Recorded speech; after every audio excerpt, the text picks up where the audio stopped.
to the Saturday Morning Nerd Show. I'm Martin Slake, your host, and joined with me is Mr. Brendan Smith, the Brewing Sailor.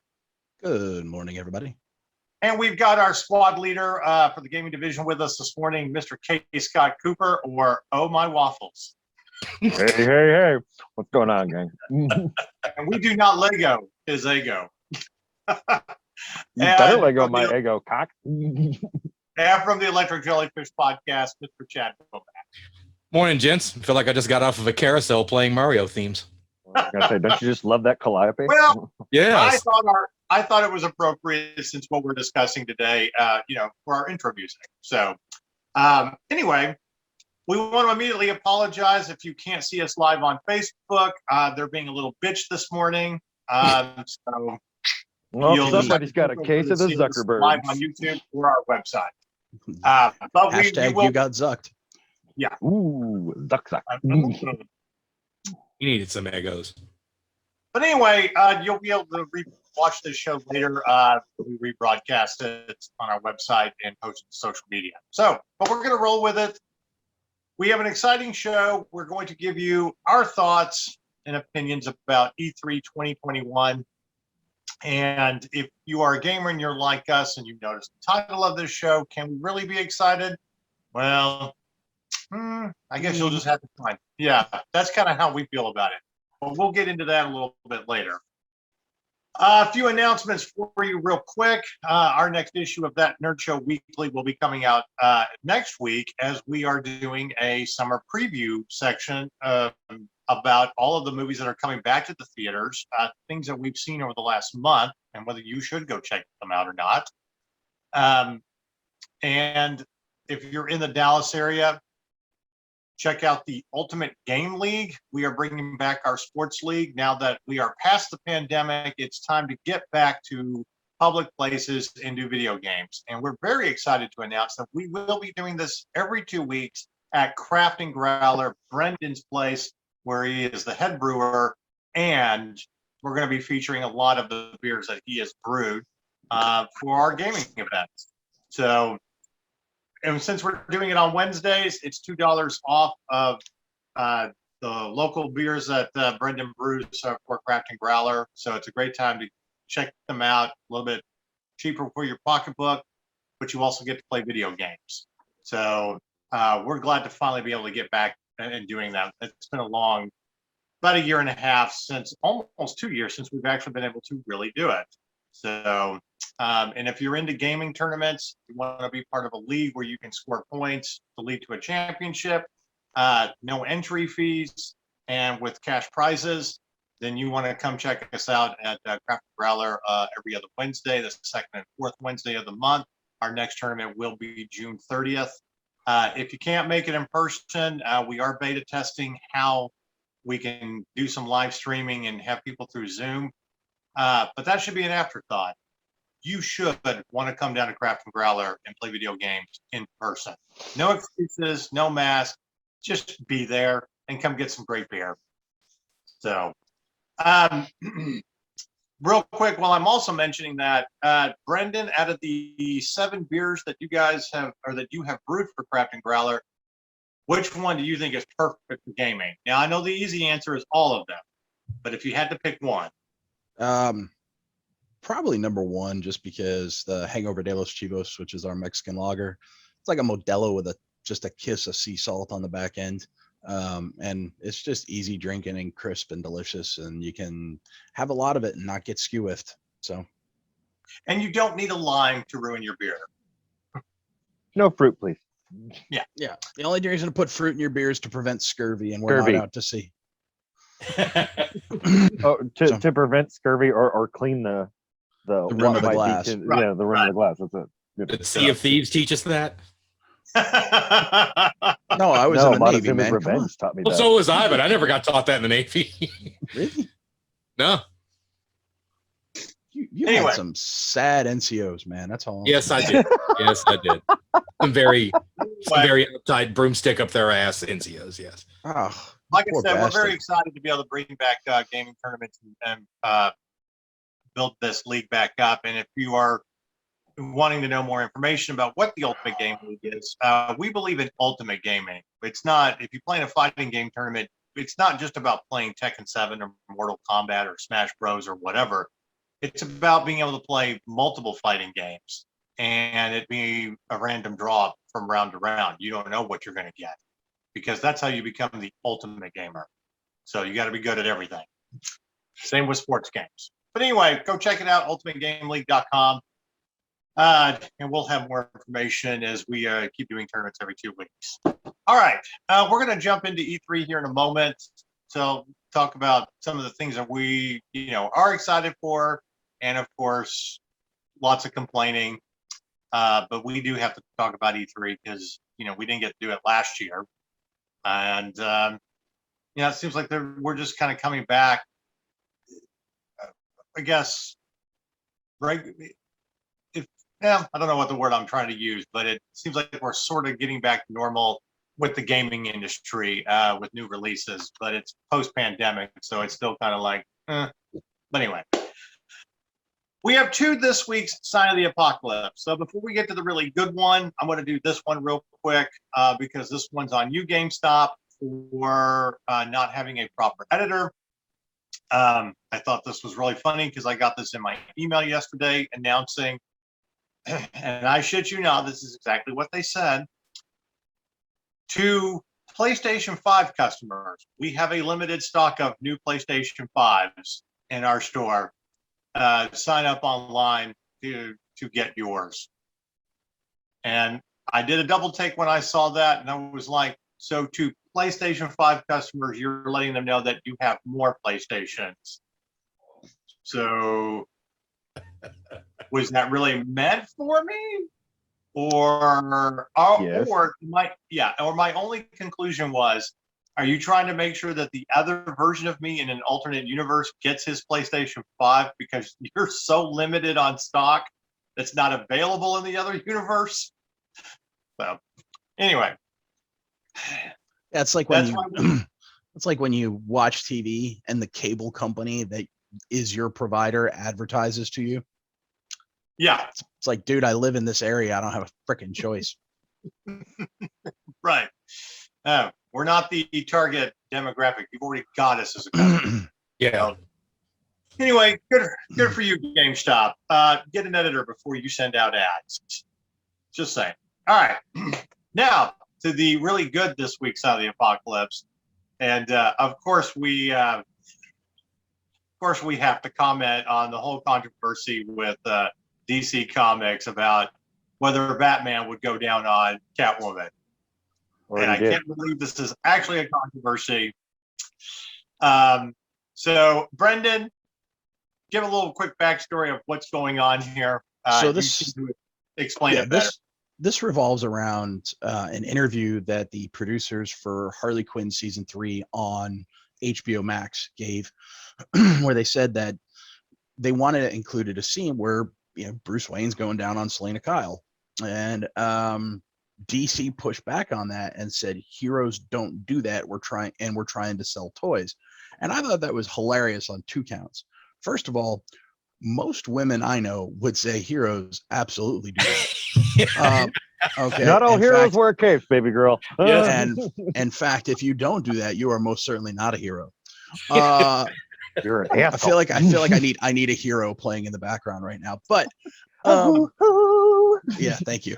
So and then the other point is they're like, well, we're trying to sell toys. Well, dude, it's a rated R show, and most of the people that actually buy the toys are in the 18 to 50 demographic anyway. And also, I guess it also depends on, well, what kind of toys you're trying to sell. I was gonna say, yeah. What kind of... Wait a minute. In Texas, we have to call them novelty items. Well, and my favorite is the fact that in the comic recently, we already saw Batman's junk. And that was on the comic that's sold at comic stores. So like children. And my favorite was, and shout out to Clownfish TV because this was hilarious. The dude came up, he's like, yeah, it's the Batawang. So shout out to Neon from Clownfish TV for that one, because that was hilarious. Tucking that one underneath the bat belt. More like tucking it into the boots. Anyway. The Bat Wascally Wabbit. Tell you, he took the wrong left turn at Albuquerque. Mhm. Anyway, so yeah, so that was their whole thing. Heroes don't do that, and of course, this has gone ape shit Ape on Twitter. shit. And maybe this was their whole plan anyway. Like I didn't think they really needed any hype for Harley Quinn season 3 because Harley Quinn the first 2 seasons were pretty good. But well, they've got it now. They've certainly attracted people to a show that may not have heard of it before. So maybe it's all crazy like a Fox marketing, but and I'm Right. always a little cynical about that anyway. With the whole James Mangold going off on Indiana Jones fans on Twitter last week, I'm like, all right, he did it for 24 hours straight, which leads me to believe that first off, he was in a coke-fueled Twitter rage. Because how do you tweet for 24 hours straight? And second of all, but was he? Maybe he was just crazy like a fox, because I think everybody was kind of apathetic about Indiana Jones 5. Like, we were all kind of curious, can they pull this off? He's 80 years old, Kathleen Kennedy's involved, so I think we're all pretty curious about that, but nobody's apathetic now after the director went off on a 24-hour rant going after fans. So maybe he's crazy like a fox, because there's no bad publicity like bad publicity. I think we need to put some things in perspective, and that's why you need that nerd show. So let's answer this question, because clearly the producers are not the experts here. Fans who read comics are, and we're going to go ahead and tell you. If you're wondering if Batman eats the pussy, yes, he. Yeah, just ask Zack Snyder. Exactly. Because he tweeted out a perfect image to illustrate this, and the tweet was one word: #canon. Canon. So, that was my favorite was the first response too, because the guy goes up, that's basically pornography. How can you put that up on Twitter? Well, first of all, you can put anything you want up on Twitter. Okay. Mm-hmm. Twitter's basically the Wild West of the internet. So I don't know where the hell, like, you must be looking in the most sanctified areas of Twitter possible. Second of all, dude, the aforementioned Batawang was recently in the comment. So there's that time Barbara and Bats had sex and the Killing Joke, and then there's that time that Harley Quinn raped Dick Grayson. What comics is you watching, man? Okay, and I think we also need a little history of who created Wonder Woman and how very S&M the original comics were. This is true. You're basically, it was created by a guy who had 2 wives. Okay. And by the way, it's a very good movie with Luke Evans and Rebecca. Marston's Wonder Women, I think is what it was, something like that. Yeah, the professor and his Wonder Woman. Like I said, give it a rest. DC Comics has always been kinky. So to shy away from this, you're an idiot. Now, Superman may not eat pussy, but we know Batman does. Okay. Which one are we talking about? Are we talking about Stash Superman, Stash Removed Superman? Porn star Stash Superman definitely would. I mean, I'm just waiting for him to put out the comic on Earth Day where Batman takes poison ivy after dinner and goes vegan for a little while.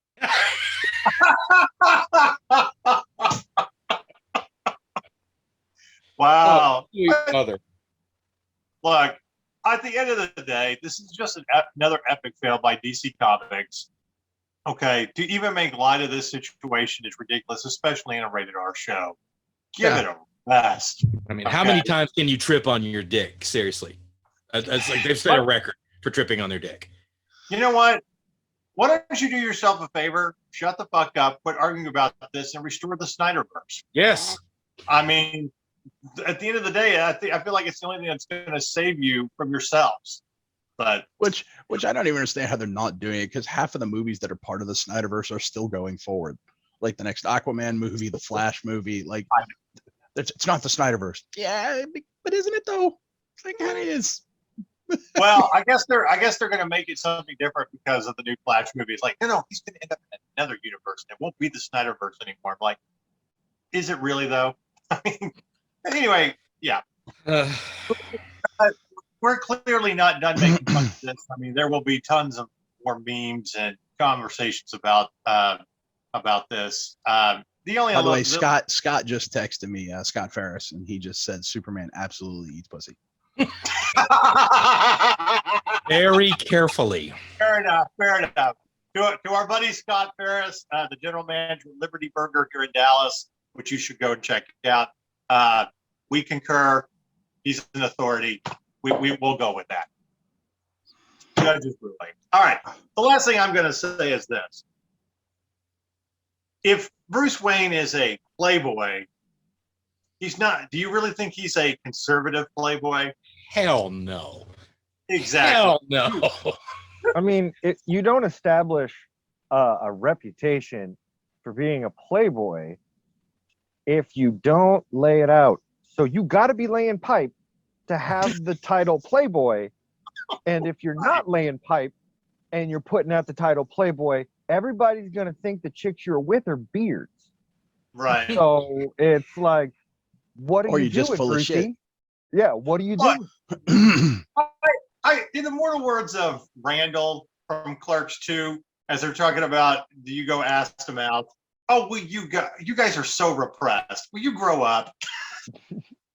And he steps out wearing latex and leather every fucking night. So, you know, he's waving his freak flag about as high as he can wave it. So when he was in a restaurant with two women and they were swimming in a pool which wasn't meant to be a pool, and they get annoyed, he just buys the restaurant with buys a the check. fucking place. Yeah.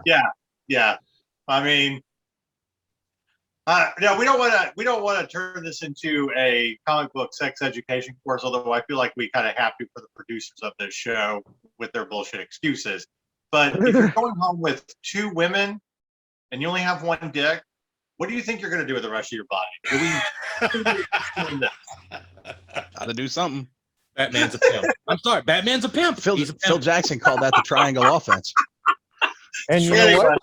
If you need to think about what it would look like for Bruce Wayne to be in a sex scene, just watch American Psycho.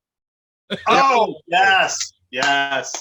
Because honestly, go no further than think about if Bruce Wayne actually had to put on an ego so that way he could be that. He's gonna do shit like that. And So I really want to see Bruce literally- Wayne waxing poetic about 80s pop music. Yeah. Want to hear his take on Bat Dance? Yeah. Anyway, we can go on and on about this, and again, we'll continue to make comments regarding DC and their epic fail on this. But we definitely want to see more pictures, more memes. The one that Chad sent us before the show, cat sitting. Yeah. Oh yeah, and if you want to support this, and coming. if you want to support this, and you want to let DC know that you support this, you can jump on Twitter and use the trending hashtag of #Let the Bat Eat the Cat. Or here's a fun one. I would love to see somebody take a meme of like Christian Bale when he's calling his lawyer and freaking out at the end of American Psycho, and that part where he goes, and I might have eaten a little bit of her brains or something, and he's just like, and I might have eaten her pussy for a little while or something, you know, and it's just like, you know, and it's just, you know, because he's on the phone to, he's not on the phone to his lawyer, he's on the phone to, you know, Commissioner Gordon, and he's, I don't know.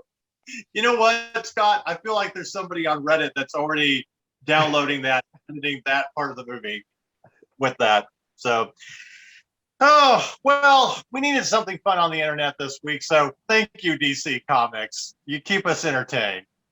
Mm-hmm. All right. We're going to get to E3, talk about what we liked, what we didn't like. If you feel like this is one big giant complaint session, it is. And it's also our own version of group therapy. Because when you're angry about stuff, sometimes you got to come together as friends, hug it out, you know, complain, get it off your chest. Okay. So anyway, I will start off by saying this, and then I'm going to hand it over to our squad leader and Brendan, or squad leader Scott, and then the Brewing Sailor. So we're going to jump into some of our favorite games that we're excited for. If you are looking for a clear winner of E3 2021, congratulations, Microsoft. You did it. Mm-hmm.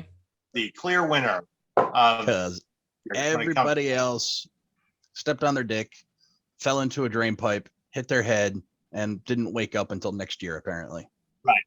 All right, Brendan, I'm going to turn it over to you because I'm going to get another cup of coffee, and then we're going to jump in and talk about some of the games we're excited for. So, Yeah, I'm gonna Brendan, get another cup of coffee. Anyway, so Jesus. I'm sorry. Let me rephrase. Catwoman's in the other room. I'll be busy. Some of them- Okay. Fuck off. You wish you had the girth of Batman. yeah, but he can part his hair with his tongue, so there's that. Anyway, I'm breaking Chad over here. You poor guy's dying. So Oh shit. here are my thoughts. So Xbox had a couple of nice things. They had a lot of things. First of all, they showed off 30 games. So like they were the only one who apparently took this seriously. So kudos to them. There wasn't much about Starfield the next day, although a bunch of stuff about Starfield came out the day after. And it's the first new IP from Bethesda in 25 years, so it's pretty anticipated. We did get a release date, which is November of next year, which leads me to this. Scott, don't you think it would have been a lot better had the PS5 and the Xbox Series S and X launched this year instead of last year? Oh, absolutely. Because Absolutely.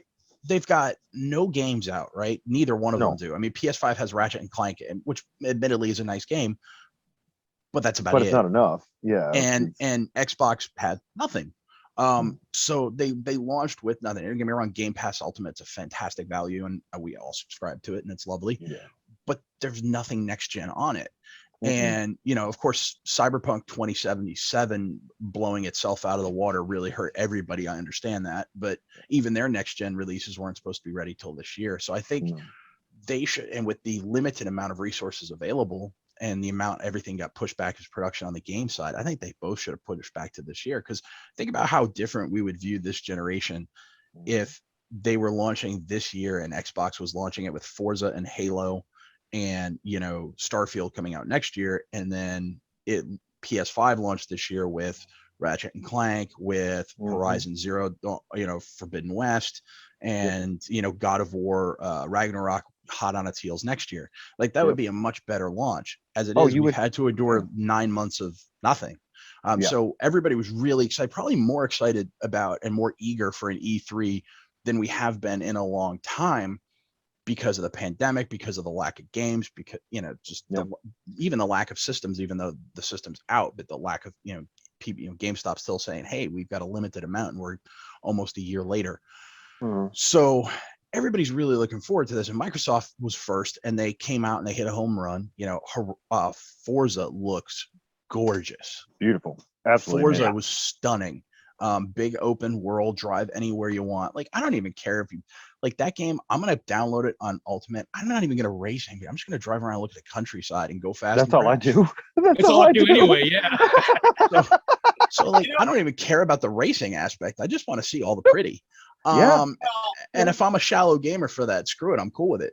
Well, here's something to talk about, like with Forza. I mean, nothing to take away from Gran Turismo on PlayStation. They're exclusive. I mean, it's a great gaming simulator. But I feel like Forza has always just offered so much more with cars and everything. And if you've ever watched Gears, the why am I drawing a blank on that? But you know what I'm Top talking about. Yes, Top Gear. To have those guys do all the background and voices and stuff and be able to even drive their courses and past editions, you just get a much more complete racing game with Forza. Okay. And I mean, for us, when it comes to gaming tournaments, we only really need one racing game to begin with, because there's so many different things you can do with so many different kinds of cars. And that's even going to be even more of that this year with their like obstacle course and mini game creator. Like, you can create your own mini games within the game. So I mean, which, by the way, you would think that's something that's been around for a long time, but nobody's really. Oh wait, somebody did it back in 1985. Excitebike. Right. Oh yeah. You can create your own, like on the original NES, you could create your own, courses, and that hasn't been around in a while. So it's just like, what happened? like, folks, they did it in 85. It's 2021. Get on it. Right. And Forza was like, cool, we'll do it. So I really liked Forza. There was one little nifty, I don't know if you caught this, Scott, but there was this one little nifty Easter egg in the Starfield trailer. Did you catch it? I did not actually. Okay, so I didn't either. This I have to give credit to Reddit and another YouTuber who tweeted out, Mr. Matty Plays, who does really good game reviews. But so on one of the consoles, there what appears to be a scratch, but if you zoom in on it, it's not a scratch. It's the map of High Rock and Hammerfell. So that's just a little wink and a nod of that's where Elder Scrolls 6 is going to be. Oh, fuck. Which has been rumored for a long time. Oh, yeah. So it's kind of Bethesda confirming it without confirming yeah. it. So that was kind of cool. And Starfield does look awesome. I mean, it's going to be, they describe it as your Han Solo simulator. You jump in your starship and you visit different planets. And a lot of the planets look very Star Wars inspired. Like there was a water planet where the city was on stilts, but it almost like they took like the stilted cities of Manon and merged it with the architecture of the Gungan cities from Naboo. And then there was another picture where I'm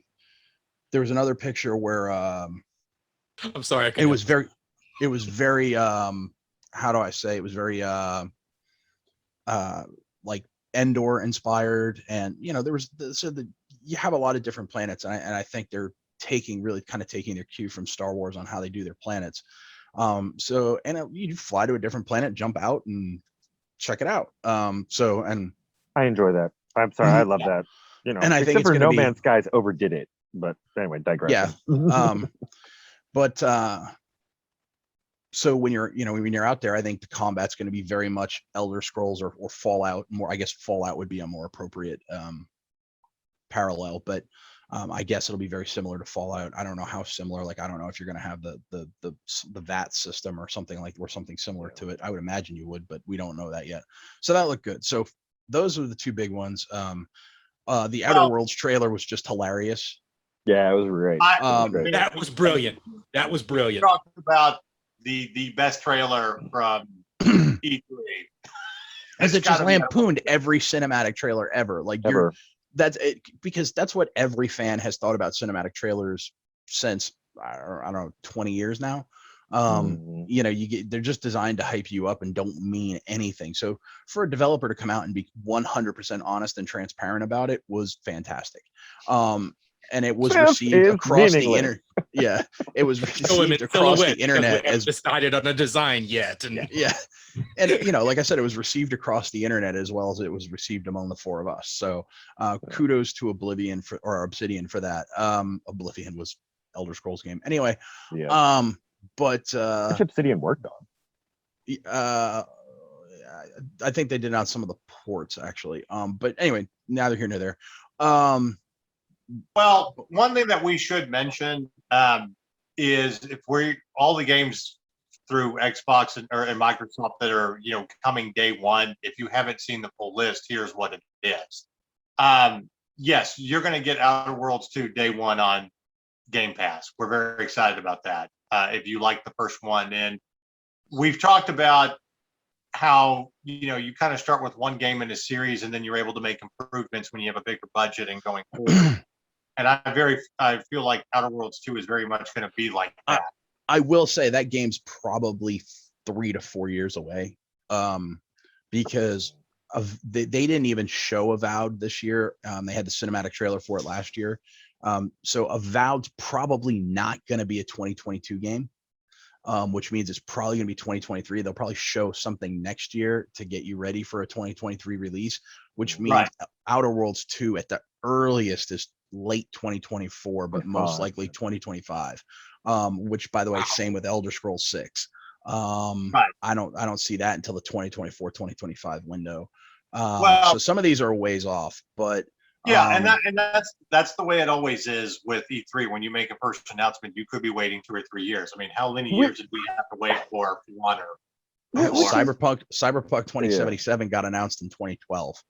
Yeah, which is something that always pisses me the fuck off. Which is I never understand why E3 does anything like this. It's just like, hey, We don't have a fucking idea, so we're gonna tell you what we're gonna do 5 years from now. Get ready. If you're lucky. And then Right. if it's EA, like, don't put any stock into it anyway, because the game's Oh. going to get canceled.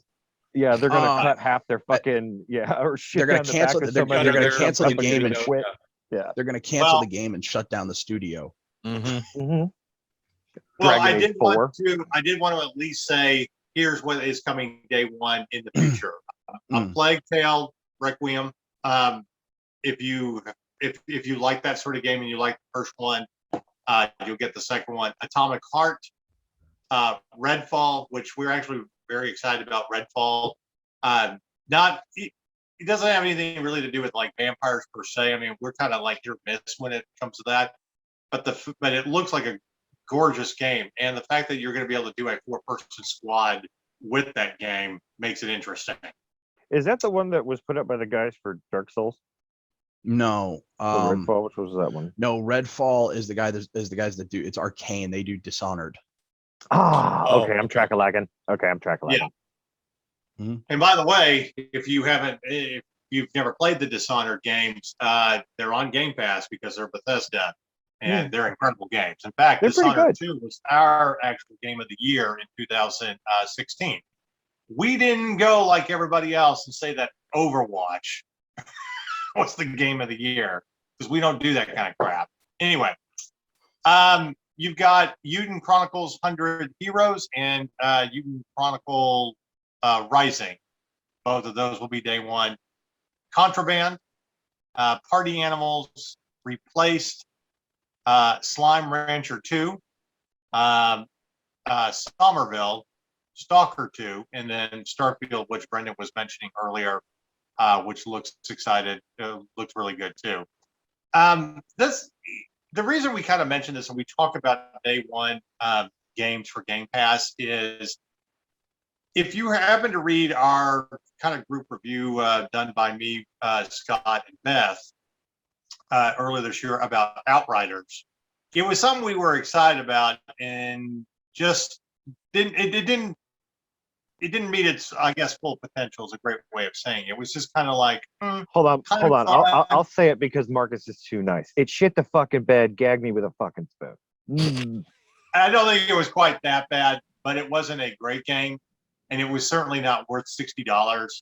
It was the perfect game to hit Game Pass, so you can play through it, finish the campaign, do a little squad stuff with your team if you want, but you'll probably never go back to it. It would have been a better game if it would have been a free to play game, because I have played free to play games that have less budgets, less startups, less experienced crews that have done better than that hot garbage. Right. But my point is, we're glad that we didn't have to, Pay for waste it. money out of our budget to get copies of this game, only to be disappointed. And I feel like there's a lot of games that, even as press, even if we were to get early copies, they don't always even send out multiple copies for a squad to play. It's great to have something like Game Pass that's going to give you the opportunity to play these games. Now, I mean, Brendan and I were kind of talking about this on Wednesday. Tuesday, the Dark Alliance kind of remastered squad game is dropping on Game Pass. We don't know whether it's going to be good or not. We don't. We're excited. No, but I'm excited as fuck. Yeah, we're excited mostly because it looks like it's a fun squad game if you're into fantasy, Dungeons and Dragons and all that. But even if it isn't, and if it's not worth the $40 they're trying to charge for it, we can have a little bit of fun with it free on Game Pass and decide whether it's a good to go play or not. Games like that are perfect for something like this. And I feel like this is kind of where PlayStation really screwed the pooch. When their CEO said, and we talked about this in an article we did earlier in the year, talking about the console war, that a lot of this stuff wasn't worth putting on PlayStation Now. They just didn't see the viability of putting a lot of these day one on their own Game Pass. And that's just, I think, the short-sightedness of Sony compared to Microsoft. And that's also why you get more subscribers to Game Pass than you do PlayStation Now. So Yeah, Anyway. ever since Sean Layden left PlayStation, they've been kind of. He was the guy that Yeah. really helped them knock it out of the park for the PS4, and when he left in 2019, they've kind of been tripping over themselves a bit. But going back to the Xbox conference, yeah, the Sea of Thieves little crossover mission that they're gonna do, it's gonna feature Jack Sparrow and all the voices from the cast. Right. That actually looks like a lot of fun. Then what else did I see there? You mentioned Redfall. There's just so much. I can't even remember it all. But yeah, so Microsoft did a really nice job. The Nintendo, like, they didn't put much out there, but they put Breath of the Wild 2 out. Did you really need anything else from Nintendo this year? I mean, in a Kinda. Kinda. Huh? Kinda. Kinda. I don't know. Because I'm thinking like Given that's what their this year is, it should have been a little bit more than just a Breath of the Wild announcement. Like, here- Considering this is the 35th anniversary of Zelda, and last year being the 35th anniversary of Mario, they kind of gave us a ton of Mario stuff, and they're but just like, see, eh, but I'm Zelda. okay. Well, here's the thing. I get what you're saying, but at the same time, here's where I put Nintendo over Square Enix, because we understand that the pandemic fucked gaming for a year. Like, we get Yeah. that. Okay. That's expected. Well, you know. So all Square Enix fans wanted was updates on Final Fantasy VII Remake 2 and updates on Final Fantasy 16. They got a shitty Babylon Fall game, which the trailer was just odd. Like, the combat looked like crap. They had this really weird operatic music that, by the way, was shit. Like, whoever was singing it should never sing again. And it didn't fit the trailer. There were no sound effects from the combat, so it just felt hollow. And then there's these voiceovers that were completely juxtaposed against the combat. And so it was just this, like, whoever did this trailer and okayed this trailer, dude, you got a weird sense of taste, and you have no idea what'll sell.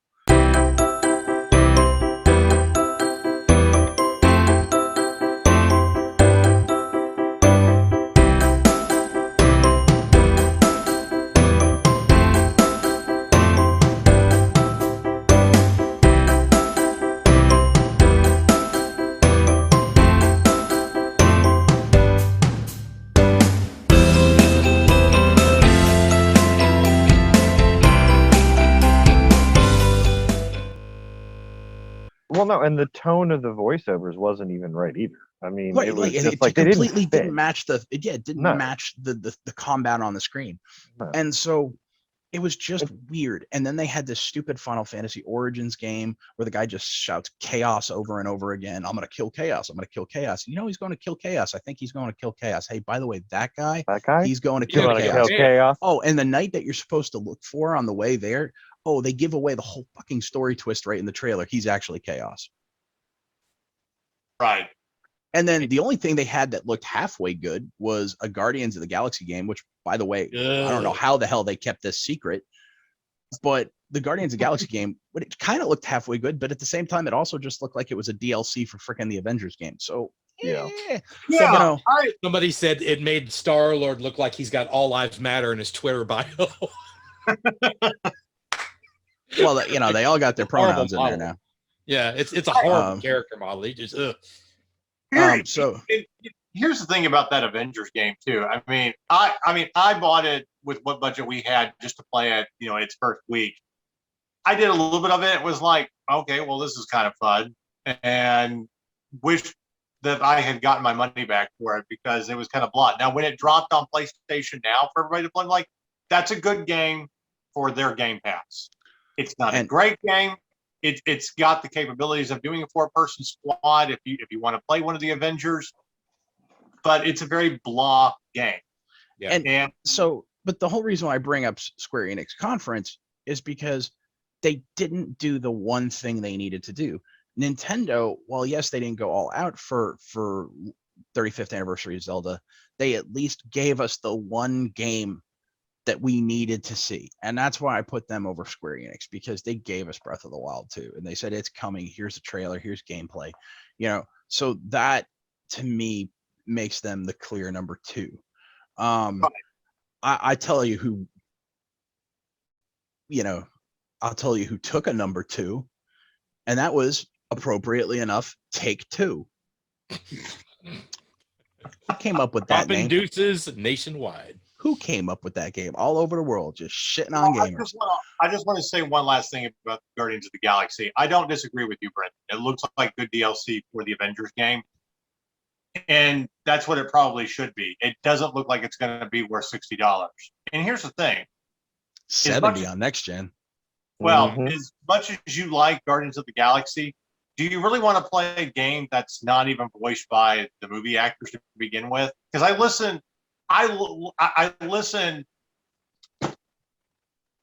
to everybody in that game, and I'm just like, Doesn't sound right. I need Chris Pratt. Okay. The only one who sounded even close was Rocket. Rocket, yeah. Right. Because Rocket's 99% attitude anyway. But Right. But this other guy that's there's a very distinct difference between the guy in the game and David Bautista. yeah, oh yeah. And Drax is very, very different. right. So I mean, it's kind of like, do you really want to? Because there's a lot of comedy that goes in the Guardians of the Galaxy movies that you kind of expect with the gameplay. So it's just one of those games that I can already tell you is not going to be worth the money. And it really should have just been dropped as DLC. It should be like a $20 DLC if you want to play those characters. But yeah, and I agree. But Take-Two basically showed nothing, and then had a cringeworthy, creepy panel about how they need more diversity, inclusion, and equity in the gaming industry. And I'm like, okay, cool, but like, why are you preaching this to gamers? Like, this is like let me put it to you this way, Marcus. It's like the Army broadcast sharp training on the internet. Yeah. That was their whole, that was your whole E3 presentation. I went to a sexual harassment and rape prevention video for the Army. Huh?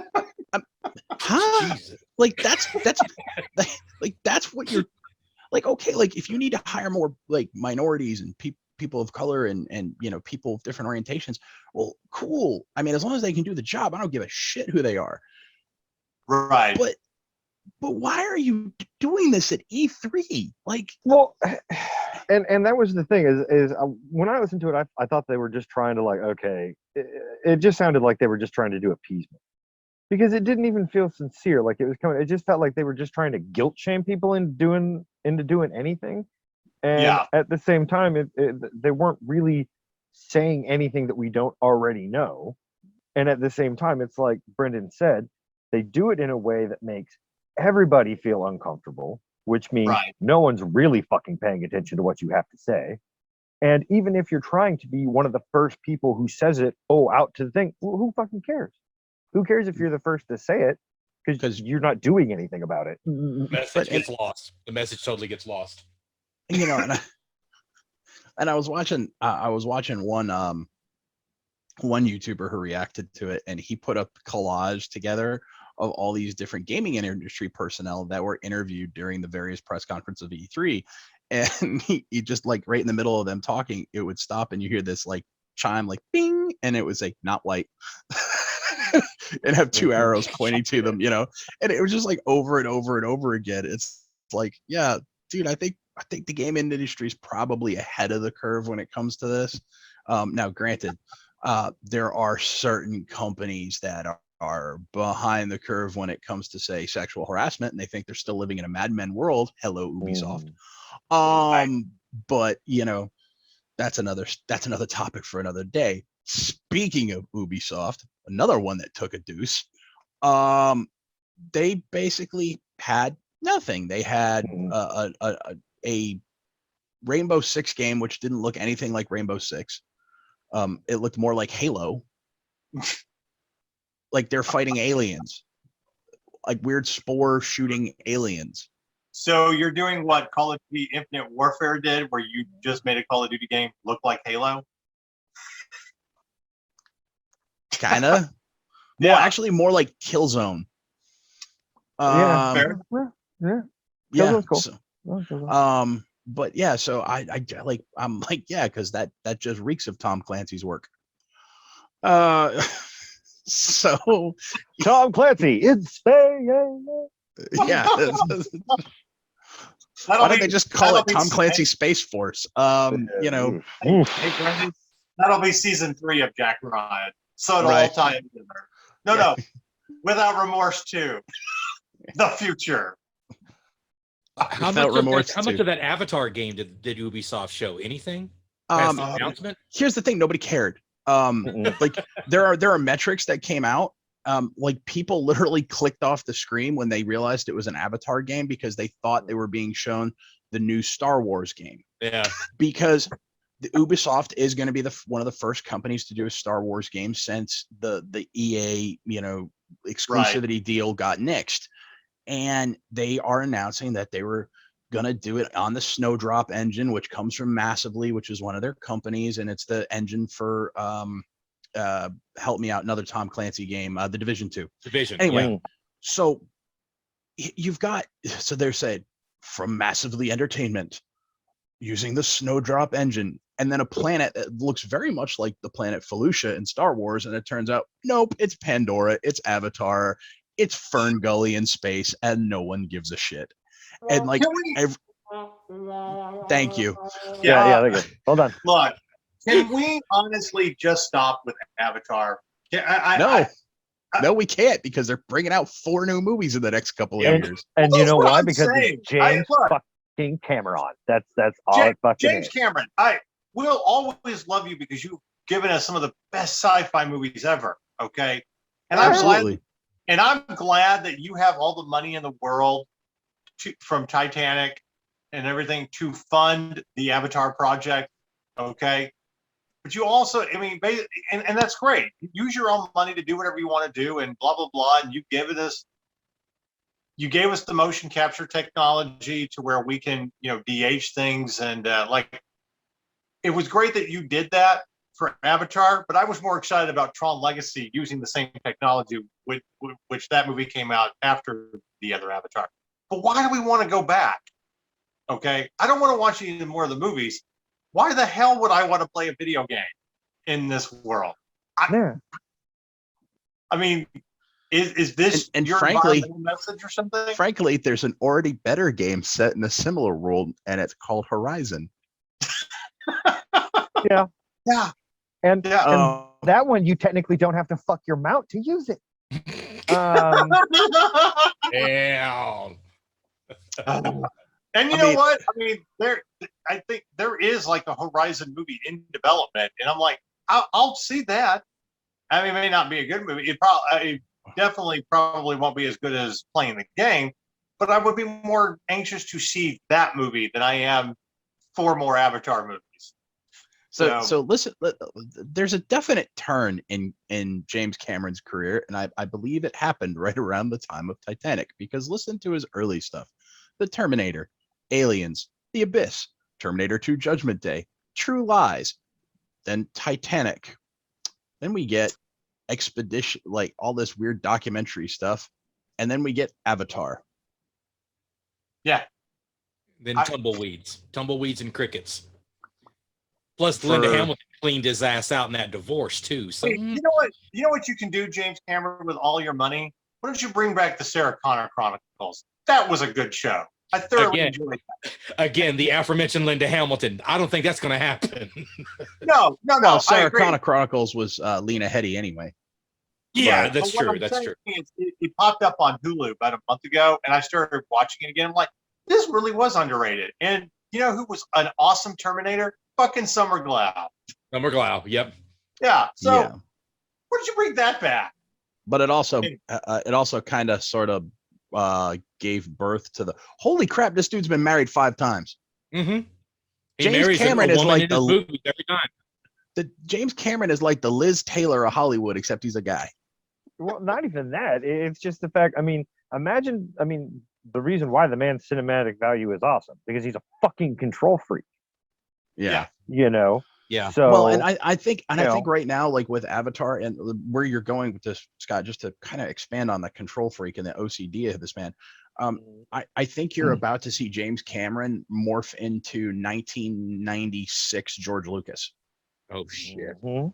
where Mhm. he's got all the money in the world, he's got all the control, he's surrounded himself with yes men, and there's nobody Yeah. to tell him, hey George, that's not a good idea. Because like we He's- give the prequels a lot of shit, but there's Yeah. also some redeeming stuff to him. At least with the prequels, you know, it's 3 movies that actually make sense. But Yep.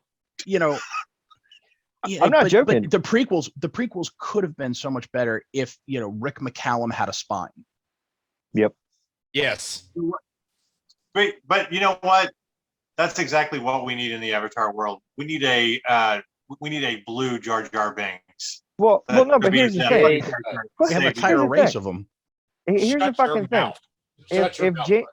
If fucking James Cameron keeps this shit up, fucking Leonardo DiCaprio is going to be playing his crazy ass 5 years from now as a fucking, you know, role of him being a psychopath. Right. But here's the shit with it. Just as Brendan said, yeah, he surrounded himself with this shit, and so he's going to control this pony all the way fucking home. And then what's going to happen is he's going to turn around and create this weird final twist shit that he's going to think is this great visionary fucking expression of whatever, and it's going to shit the bed, and he's It's going all- to lose his goddamn mind. It's not just an avatar. It's not just piloting an avatar, but the avatars were piloting you, and it was all really a Assassin's Creed game. Yeah, something like that shit. Yeah, Abstergo Something like rules that. the world. yeah. Here's the only thing that the way that I see an Avatar game could work. If you market it for younger audiences, like you do the Kingdom Hearts games, okay, and say, yeah, they're kind of fun. You'll maybe get some fairly familiar characters, whatever. I would understand that because I mean, at least the Kingdom Hearts games, they know what their audience is. See, that could have If worked in people who love- 2009 when Avatar came out. Yeah. But Mhm. the kids that were kids when Avatar came out are now in their 20s and doing, you know, shots at tequila on spring break. So Yeah, they don't give today's a fuck. kids don't even know what Avatar is, Is you know? No. This And should our be relegated generation to knows it as a Oculus joke. Rift and stuff like that. Just VR headsets. Keep it off the consoles. I mean, think about all of the different, and I know we're supposed to be an E3 show and we've just decided we to rabbit trash holed. Avatar, but think about all the different movies Avatar ripped off. It's essentially Dances with Wolves, Ferngully in space. Like one of the scenes is almost like comically when they have the big extractor that goes through. It's just like comically ripped off of Ferngully. well, it's the same with the tree, the giant tree. Yeah. Yeah. You know, like I can't. The Critical Drinker does a great bit on it where there's like 5 different movies, like the scene where she gets hit with an explosion and she sees the entire battle scene in slow motion. He goes, "Where have we seen this before?" And he flashes to Tom Hanks in Saving Private Ryan. Yeah, exactly. yeah. And he's like, this movie is a beautifully shot, beautifully rendered, expensive tech demo that steals from at least 5 other movies that all did those things better. Yeah, and essentially, this is my fear. He's essentially going to turn this shit into a reason to have like 8-foot tall blue chicks walking around in fucking, you know, loincloths and shit to satisfy the neckbeards, because that's Right. all it's going to be. Yeah. Well, So let's get back to gaming. Sorry. Yeah, let's do derailed that. I I wanna agree. bring it No, you around didn't. You're fine. I want to bring it around to the game outside of Bethesda and everything else that really does look awesome, and whether you're excited for it or not. And it's Elden Ring, which I know was announced last year, but we finally get a trailer for it, like a full trailer for it this year. And it's from Software Game. My first impression is, I mean, it looks gorgeous for the new consoles. It really does. But I look at it as this is like filler until I get to Elder Scrolls 6. I don't, and I'll tell you why.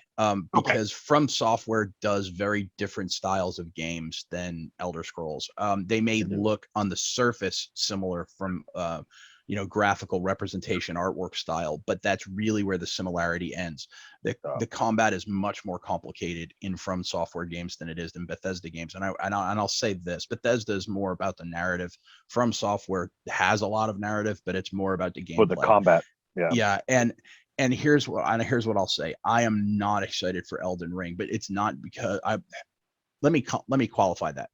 I am excited for people who are fans of From Software games because I think it will be another well done, very well polished, technically sound game that is going to be good for fans of that style of game. But I value my controllers and my TV.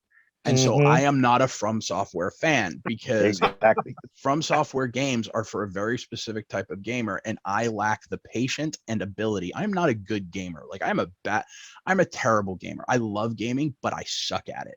So me and From Software games are oil and water. Like I will literally put after a half an hour playing Dark Souls, I'll put my controller through my TV and then my wife will be pissed at me. Yeah. So like for me, I'm just self-aware enough to know don't play those games. And it's not because they're bad games. It's just, they're not for me. They're actually excellent games. They're extremely well done. And like I said, I'm excited for the fans of those games because they're going to get another great game in a new IP to work with. And I think they'll have a wonderful time. I, on the other hand, will probably be playing my 5th playthrough The Outer Worlds. Well, there is a great meme with John Krasinski as Jim from The Office doing like the little marker board. And they put different things on this meme, but one of them is it's okay to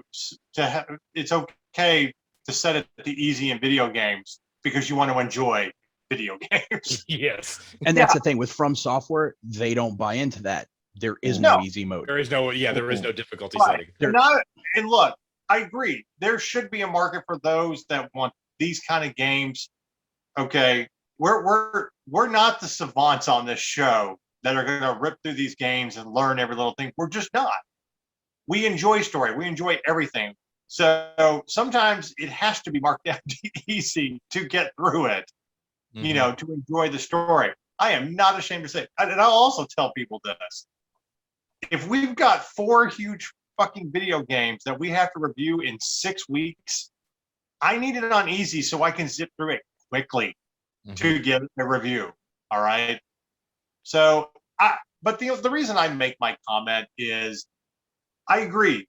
For that, it looks like a gorgeous game. It looks like that, there's going to be, it'll be good for what it is. But for everybody else that's looking for that open world fantasy game, I just feel like this is kind of filler to what we're all really waiting for, which is Elder Scrolls 6.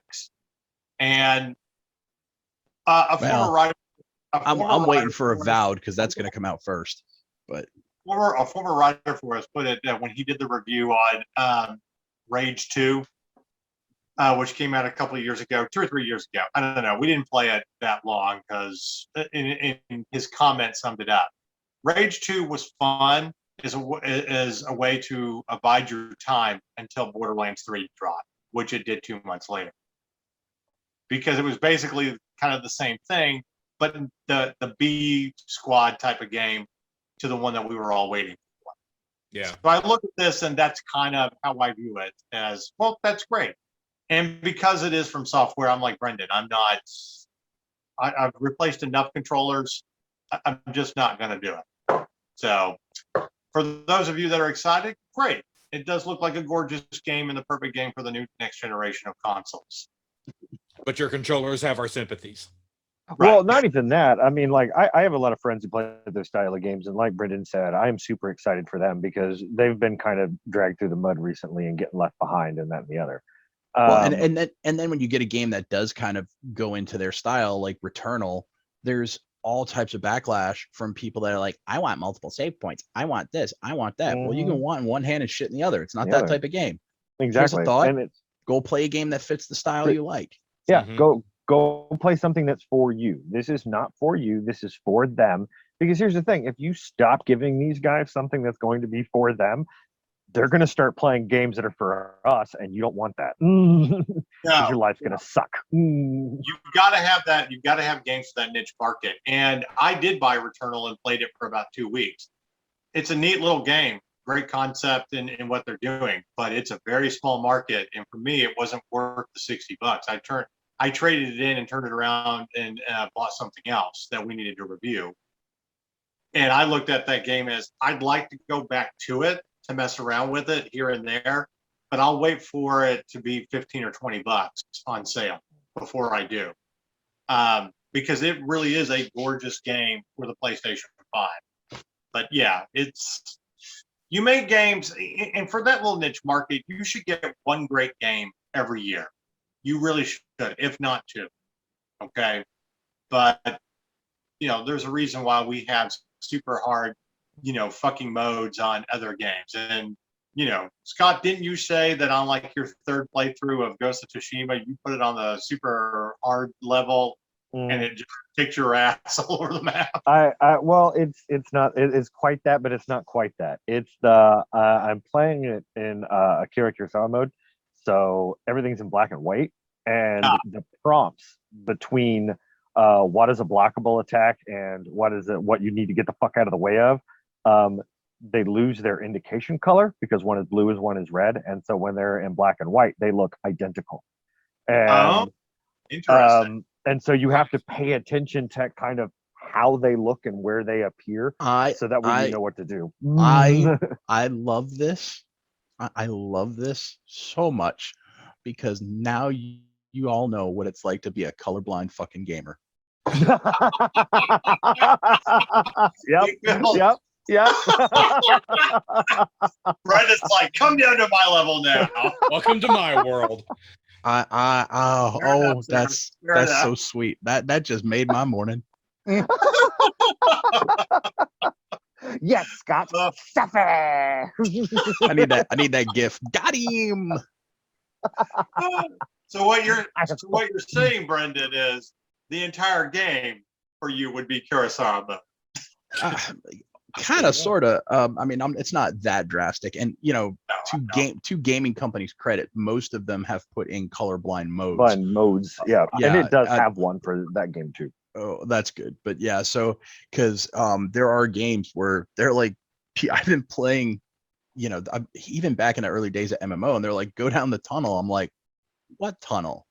And they're like, the tunnel right there, and I had no idea there was an opening in the wall because there wasn't enough shadow for me. And like it just looked like a solid wall. I ran past this tunnel like 16 times. People are like, "Where are you going?" I'm like, "I don't know."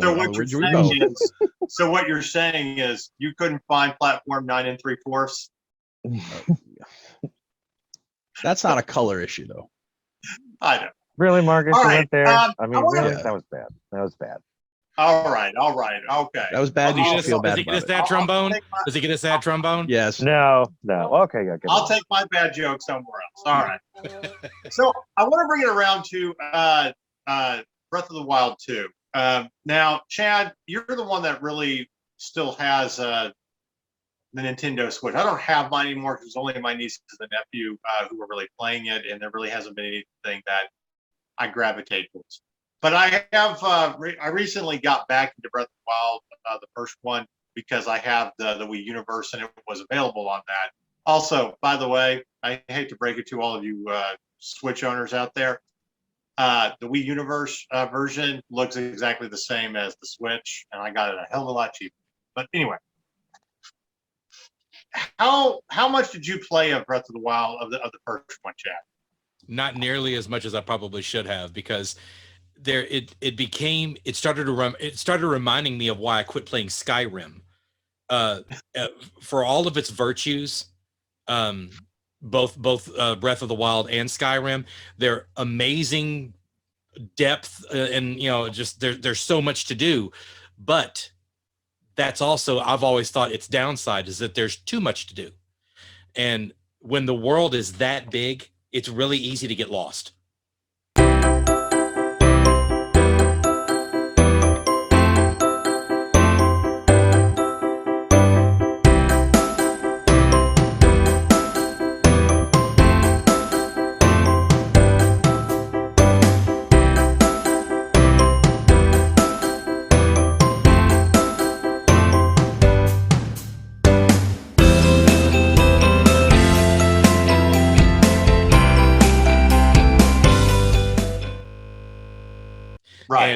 I will, run and run and run because there's no real fast travel until you've established another place to travel to, and you've got no fucking idea where you're going, and no idea how to get there.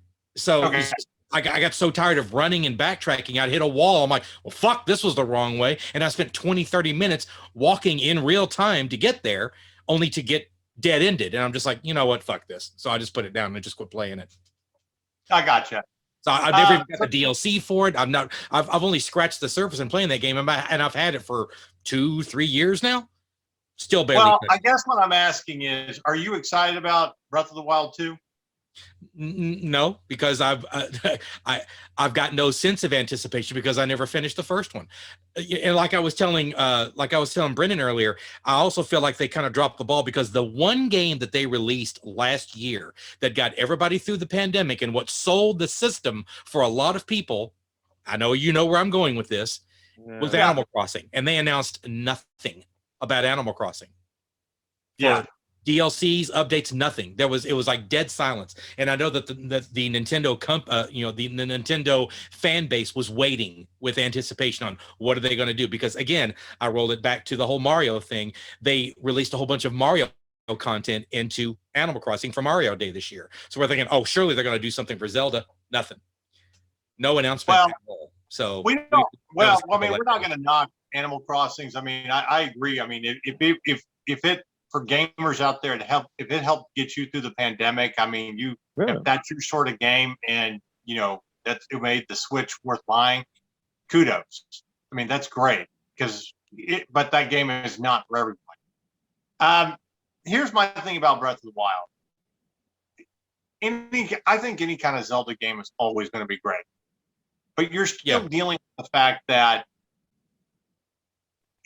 I still feel like the Nintendo Switch is very limited when it comes to stuff, and until they release a pro version of it, you're not going to go out and buy a lot of these bigger games for the Switch compared to other consoles. So again, you're really buying it just to play one or two games. You're either buying it to play Breath of the Wild or Metroid, which they also announced that Samus which is going to be right. I mean, and I still think as we continue to talk about value, that's the thing that pisses me off the most. Okay. I remember when I first bought the Xbox, when we first started covering gaming again, I mean, I traded in all sorts of games and stuff at GameStop and got like $200 worth of credit. That's why I ended up with that Xbox. But my biggest argument had always been because there's only one game I really want to play on it. Halo. I did. It was great. Fantastic. I never went back to, I mean, I was still a PlayStation guy. And then they dropped Game Pass and they started making it more of a value and what you could do with it and stuff like that. And I have gravitated more towards Xbox. I just don't see that same thing happening with Nintendo Switch. So it looks great for those who have, completed the first one or love that world. But are you going to go out and spend that amount of money just to play one game? Well, and to kind of tie this back to what Brendan was saying earlier, I agree with him whenever I say they should have pushed back the releases for the Xbox and the PlayStation 5 and, should have focused on like releasing those this year or debuting those this year so they could have taken all this time to build up stocks and supplies and everything else. And then that way, if they were showing this, that, and the other, Nintendo could go, oh, wait, hold on. We're doing something too. But you're not seeing any of that because everybody is, I mean, honestly, and this also ties back into, Take-Two doing their creepy little fucking, their little fucking sesh. But, it's the everyone's doing the same thing to essentially satisfy the niche market of people who want the same old repetitious crap, who want the same old da-da-da-da-da-da and everything else like that. And that's their market. That's who they're going to sell to. So until that market and those people change, we're not going to see anything different. Right. By the way, Take-Two, you just sound like an English boy band. I'm sorry. Terrible name. To me, it just sounds like what I did right before we got on the show. Either that, or I see it Oh. as like a guy who's like a podiatrist and he's trying to seem edgy to his friends whenever he's not out there, and be like, "Hey, did you hear my name? I'm Take Two, you know, because I'm a doctor. Because you take two and call me in the morning." And you're just like, "Get the fuck out of here, And Chad." you know you got to do the guns when you have that kind of name. Finger Because guns, always- finger guns. Yes. You know, I'm picturing right now was the doctor from Caddyshack who was always bragging about having a beeper. Exactly. Yep. Wow. All right. Well, again, I still feel like Nintendo needs to be criticized more and more with the Switch, and I agree with you said this would have been the perfect year for new consoles. We had to get past last year. I know everything got delayed, and this year's E3 really feels like what you were trying to do last year, but now you finally do it. Okay, Well, and it's still just blah. I mean, it's just sad that what we're in with gaming, but I feel like most of what we're really looking forward to is in the next couple of years. Well, Marcus, Yeah. because I mean, I want to say something because, like, I think we do need to be overcritical of Nintendo, because honestly, you know, because I feel like Brendan was kind of alluding to this earlier on, is the fact that like they're not doing anything. Yeah. You know, they're not doing anything. They don't work well with third parties. They don't attempt to work well with third parties, and they have literally been just regurgitating different versions of the same shit for Well, nigh you know, on 60 years. I you said know? that 10 years ago when we were talking about, you know, when the Wii first came out, and they were like, we got this great new system. It's going to do all these different things. You're going to have, you know, motion control and all this. And everybody was like, great, what games you're going to have? And they're like, Mario and Zelda. Mhm. We're going to have like 6 different Marios, by the way, because there's going to be the Mario game. Then there's going to be Super Smash Brothers. Then there's going to be, you know, Mario Kart and Mario Play and all this. Mario Kart, then Mario Golf again, then Mario. Wario Story and Luigi's Haunted Mansion 36, the X-rated edition. This you know, is why I mean, still hold on to the Wii universe, because I pretty much get all these same damn games doing the same. It's like I got a All right, great you get all these same games on the NES. You might as well just plug that in. They just have less Well, no. graphics. No, and I was Right. about to say, I was just about to fucking say that. You know, you're essentially getting tennis and you know, Wii Sports and everything else. That's old NES games. You just turned around and made it where I'd literally hold the stick in my hand. Ooh, you know, I mean, I got Saber Beats now. What the fuck? No, I'm joking. Well, the one thing that I am glad about Breath of the Wild being released in 2022 is this. I'm glad that it's coming after the sequel to Horizon Zero Dawn, because I don't think there should be any contentious of a debate between which is the better game. And I still look back at that year as, why are we arguing between these two games? I was still flabbergasted by people that were voting on, no, Breath of the Wild is a better game. I'm like, no, it's not. You just took the same storylines and made it better or made it look better for a new console compared to something that was original. Okay. And developed a new mythology. And I feel like even with sequels, Horizon is still going to be better compared to just playing on my nostalgia. Well, no, and you're exactly it, because essentially, what is the first Breath of the Wild? It's an open world Zelda game. Big fucking deal. You know, and at the same time, they can kind of just put little twists on already established, you know, lore and story and everything else like that. But like you said, Breath of the Wild is completely a ground up concept. Yeah, they may have taken similar concepts and ideas from other stories or messages back in the day. Who the fuck hasn't? Star Wars is an old reference of a hero story. Okay. But still, I'll make this last point, and then we'll move on to finishing the show. I got the same game for $20 at a moving trading company when they're still selling the Switch version for, you know, 55 or 60. Okay. For a system that they're no longer, you know, selling or, you know, doing anything with, and it's the same quality. It's very playable and all that. And I've enjoyed it on that level. Like, I like going back, but like Chad said too, it's such a huge open world. I feel like I can do a little bit here and there, late one night, go back to it. I don't feel compelled to finish this game anytime soon, because my nostalgia only goes so far compared to all of the other open world games that we play. more than the stuff that's coming out. So, and I agree with Brendan.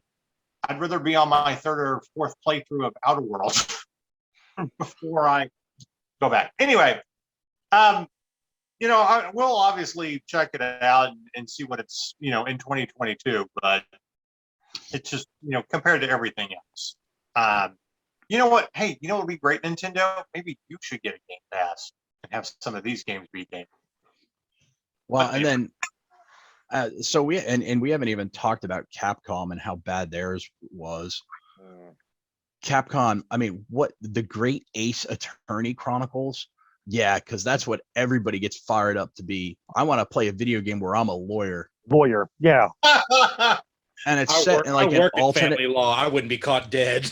And it's set in an alternate like Victorian London, and it's about a Japanese immigrant who goes to London and becomes a lawyer, and then he works with the great, and I'm not even fucking shitting you when I say this, the great Sherlock Sholmes. What? Fuck off. Fuck off. To quote the Critical Drinker, fuck off, game. Yeah. Well, whatever. All right. We're got about 5 minutes here. We're going to round this out. So looking back at E3, again, it wasn't, there wasn't really anything to get excited for. There's some great games that are games that look wonderful that, we're anxious to play. But compared to past years, it was just a very blah year at E3. And it's understandable being the first one back from the pandemic. We're not overly criticizing, but it just kind of like, okay. Now, some of them we are. We're judging. Yeah, no, we're totally judging. I understand. So I want to go around. Is there one thing that you're really, really excited for that was showcased at that E3, whether it's coming out this year or in the next couple of years? Chad, I'm going to start with you. What's the one thing that you're very, very excited for? I don't know if there was anything because, I might be a little bit interested because, again, I'm the Nintendo guy on this panel, I guess. The fact that they're going to put Kazuya from Tekken into Super Smash Brothers has me a little bit intrigued.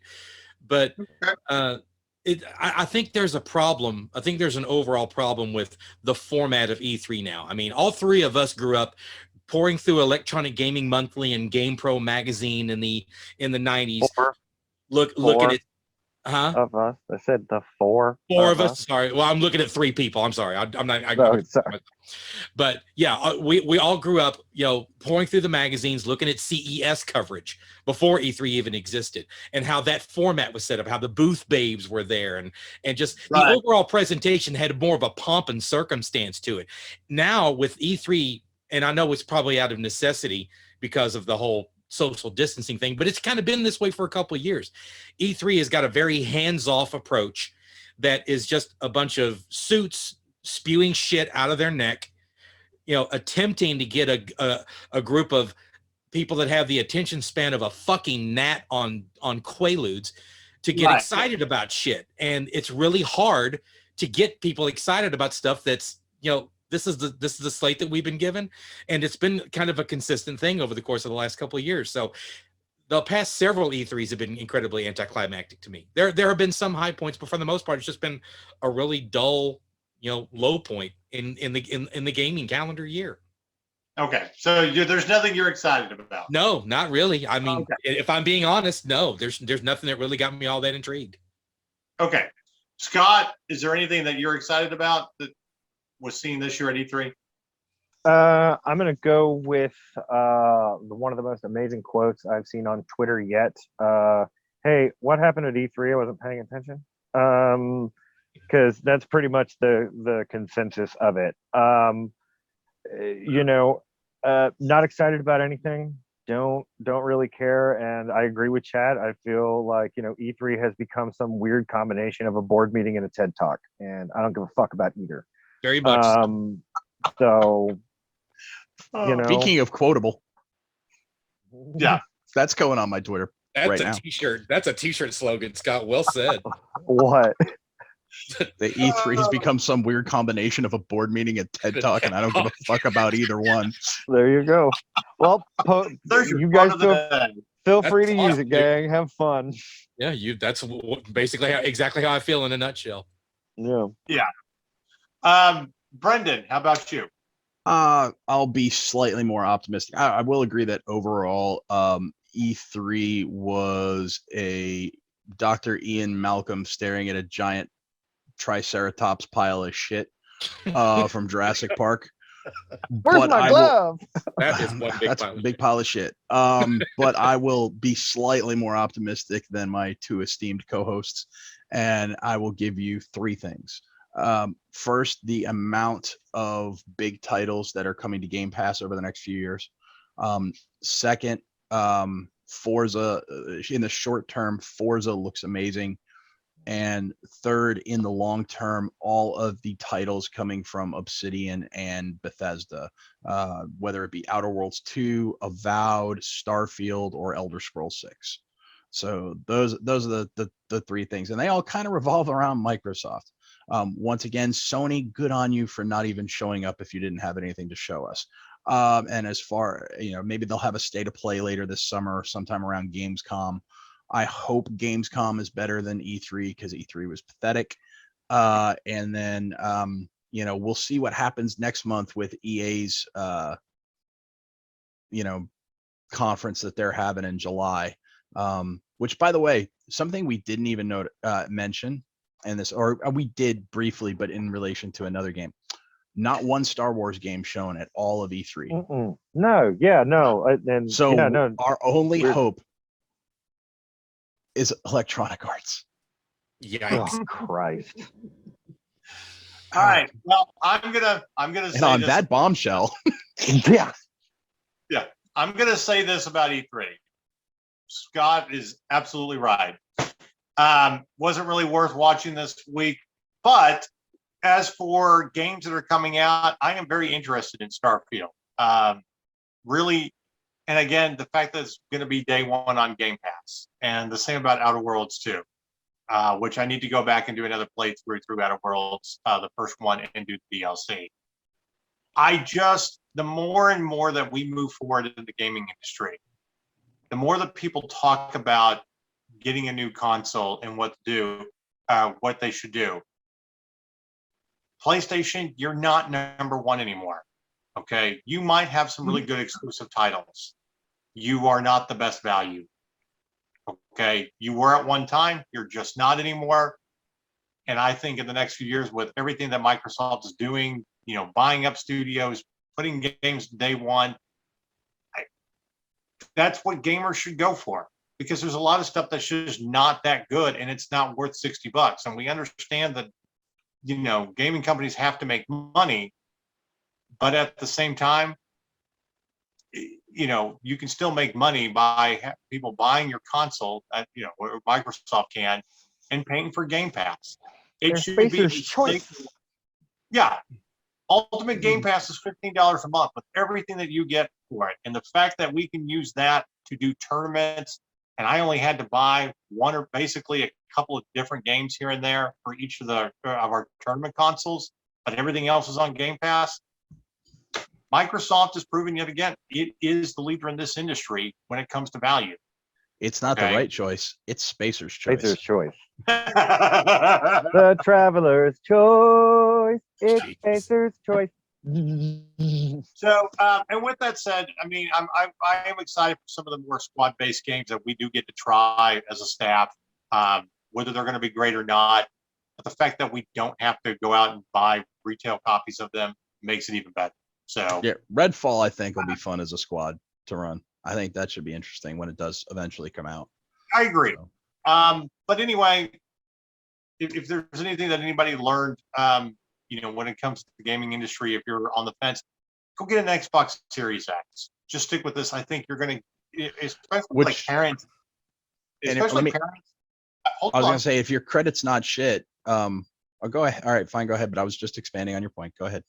Well, no, what I was trying to say is, especially for parents who are looking for like a family-friendly, budget when it comes to games and everything. And I've had a cousin when I bought the Series X last year who messaged me, who was questioning me about it, because she was trying to find one for her family, her husband, his kids, and all their blended family.